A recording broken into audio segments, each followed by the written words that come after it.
அக்கினி சுலகில போட்டாலும் கவலை இல்ல, என் இயேசு என்னோடு உண்டு.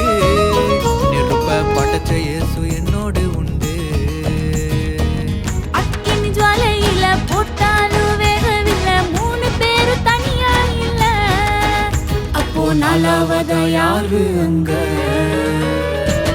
வந்தாரே சூழ நடுவல, முடி கூட கருகவும் இல்லை. எப்பா வந்தாரு நெருப்பு நடுவுல, இயேசு அவங்க கைய விடவே இல்ல. நடுவுல வந்தாரு எத்தா நின்னாரு, சூளைய ஃப்ரிட்ஜாக மாத்தி புட்டாரு. நம்புங்க இது உண்மைங்க, போய் சொல்ல அவர் மனுஷன் இல்லைங்க. நம்புங்க இது உண்மைங்க, நம்ம இயேசுவோட செல்ல பிள்ளைங்க. செல்ல